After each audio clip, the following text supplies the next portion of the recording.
कि वो पधारी हमारी जनता को उद्बोधन दें। माननीय कमांडो साहब, सबसे पहले एक बार भारत माता का जयकारा लगाने। भारत माता की। मैं भाई सुरेश और उसकी पूरी टीम, सभी कार्यकर्ता भारतीय जनता पार्टी के, मैं उनको हृदय की गहराइयों से नमन करता हूं और मैं विश्वास दिलाता हूं कि आप लोग यहां से 50,000 प्लस वोट से जीत रहे हैं। कांग्रेस के पैरों के नीचे से जमीन निकल चुकी है, क्योंकि जो लोग हमारे किसान की पगड़ी को लात मारने का काम करते हैं, हमारी रक्षा करने वाले सिपाहियों को गालियां देते हैं, हमारे किसानों का शोषण करते हैं, व्यापारियों का शोषण करते हैं, ऐसे विधायक की जमानत जब्त करने का आज आप लोगों ने शपथ लेनी होगी।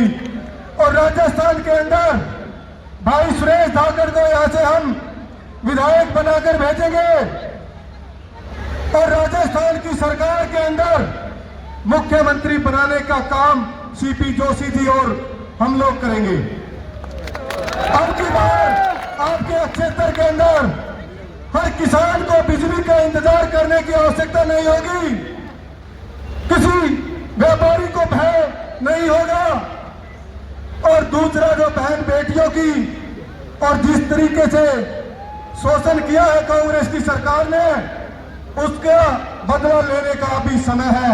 और वो एक ही चीज है हमारे पास, वोट की ताकत। उस वोट की ताकत को दिखाने के लिए आज बेगू विधानसभा, जो कि राजस्थान के साउथ की सबसे बड़ी विधानसभा, मैं कहूंगा हिंदुस्तान के अंदर सबकी नजर बेगू विधानसभा के ऊपर है और उस पगड़ी को लात मारने वाले विधायक के ऊपर सबकी नजर है।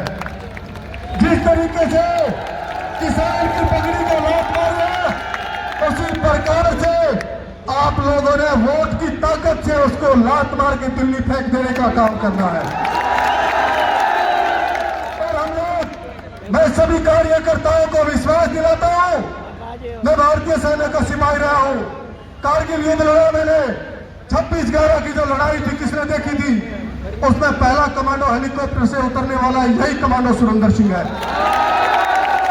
2 आतंकवादियों को मार गिराया और 627 आदमी को ताज होटल से मैंने जिंदा निकाला था। मैं धरती पुत्र किसान का बेटा हूं। मैं विश्वास दिलाता हूं कि आपके साथ कंधे से कंधा लगा के बेगू से लेके मध्य प्रदेश के बॉर्डर तक लड़ाई लड़ूंगा और इस भ्रष्टाचारी विधायक की जमानत जब्त करवाने के लिए काम करूंगा। मैं ज्यादा समय न लेते, एक एक कार्यकर्ता का, एक एक भाई का, एक एक बहन का पूरा हृदय की गहराइयों से भारतीय जनता पार्टी नरेंद्र मोदी जी की तरफ से धन्यवाद करता हूं। आज जो ताकत, जो लोग उमड़ कर आए, अपने घरों से निकल कर आए, वो सुरेश धाकड़ की जीत है। और इसी प्रकार आप लोगों ने जब तक वोट गिरेगा, आखिरी वोट गिराने अपने बूथ के ऊपर एक सिपाही की तरह, जिस तरह देश का सैनिक इसकी सुरक्षा के लिए देश के बॉर्डर के ऊपर खड़ा रहता है, किसान अपनी फसल की रक्षा के लिए खेत के अंदर खड़ा रहता है, उसी प्रकार हम अपनी एक एक वोट की रक्षा के लिए, एक एक वोट को गिरवाने के लिए अपने बूथ के ऊपर एक सिपाही बनकर खड़ा रहेंगे। और किसी भी भ्रष्टाचारी से, किसी कांग्रेस के, जो आप लोगों ने पता है देश के अंदर जो भ्रष्टाचार की जंगी है कांग्रेस की सरकार, और यहाँ पर तो विधायक जी ने जो ना अति कर दी, पहाड़ियों को खा गए, किसानों की खेती को खा गए, बिजली को खा गए, मजदूर की तनख्वाह में से भी कमीशन लेते हैं। भगवान इनका भला नहीं करेगा, मैं आपको वादा दिलाता हूं।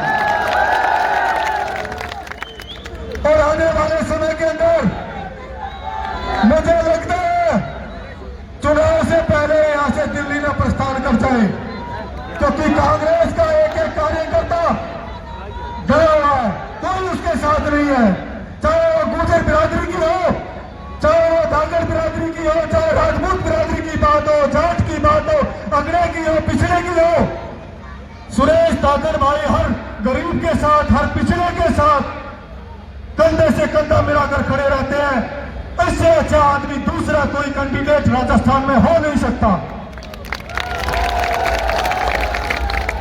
मैं लगातार कई दिनों से पूरी विधानसभा के अंदर एक एक घर घर जाके, एक एक गली गली नुक्कड़ नुक्कड़ जाके व्यापारियों से, किसानों से बात की है। ऐसा निकम्मा झूठा विधायक एक नक्शा लेके घूम रहा है कुडाल के एरिया में, कह रहा नहर निकाल रहा हूं, नक्शे का उद्घाटन कर रहा है।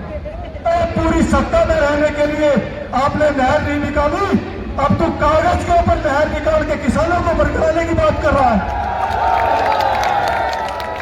जाओ जाके क्षेत्र के अंदर आप किसानों के पास आइए, वो 5 घंटे भी लाइट नहीं आती है। बीच में अगर एक बार लाइट कट मार जाती है तो लाइट चली जाती है, पानी खेत से वापस चला जाता है। और जिस समय हमारे विधायक जी सुरेश धाकर जी थे, 12 घंटे तक लाइट रहती थी, सब किसान खुश थे। मैं हर एक किसान को आश्वासन दिलाता हूं, अपने क्षेत्र के अंदर 12 घंटे से कम लाइट नहीं रहेगी। अगर ऐसा होता है तो आप मुझे पकड़ लेना दिल्ली आके। एक मजदूर, एक छोटा मजदूर जो झाड़ी करने के लिए वहां पे गांव के अंदर, गांव भाटा के अंदर, कंपनी के अंदर वहां मजदूरी करने के लिए जाता है, उस मजदूर की तनख्वाह में से भी ये जुल्मी 3-3, 2-2 हजार रुपए लेते हैं। वो मजदूर जो बेचारा दिन भर वहां बैल की तरह काम करता है, और एक काफिर और कायर भ्रष्टाचारी विधायक उसकी तनख्वाह में से 3,000 रुपए मांगने का काम करता है। उसके बच्चों की लगी हुई बददुआ इनको इस जान से उठा देंगी। अगर किसी भाई को ये पैसा देने आ जाए तो मना मत करना, ले लेना, क्योंकि हमारा ही लूटा हुआ पैसा है, हमारा लूटा हुआ पैसा है। आएंगे, दारू देने आएंगे, साड़ी देने आएंगे, और पिछली बार तो नकली पजेब बांटी थी इसने, चांदी की बता के घोटे की निकली। पर ले लेना, और वोट भारतीय जनता पार्टी के ऊपर देना, ठीक है। और जो है ना, मैं आप लोगों को एक बार पुनः सभी कार्यकर्ताओं का हृदय की गहराइयों से नमन करता हूं और सलूट करता हूं। बेगू की जनता को, मेरी माताएं, मेरी बहनों को, और विश्वास दिलाता हूं आपके विश्वास के ऊपर सुरेश भाई धाकर खरा उतरेगा। और भारतीय जनता पार्टी नरेंद्र भाई मोदी जी के नेतृत्व के अंदर राजस्थान के अंदर डबल इंजन की सरकार बनेगी, और न किसी का घर तोड़ा जाएगा, न किसी को परेशान किया जाएगा, न किसी के सम्मान को ठेस पहुंचाई जाएगी। सबका सम्मान होगा, सबका साथ होगा, सबका विकास होगा, और सबका विश्वास होगा। मेरे सब जोरदार नारा लगाएंगे, भारतीय जनता पार्टी, भारतीय जनता पार्टी, सुरेश भाई जी, सुरेश भाई जी, जय हिंद, जय भारत। एक देशभक्ति का शेर कह के मैं अपनी वाणी को विराम देता हूं। चलते भी गए, चलते भी गए, कहते भी गए, आजादी के दीवाने, जीना उसी का जीना है जो मरना वतन पर जाने। जय हिंद, जय भारत, भारत माता की जय। भारतीय सेना के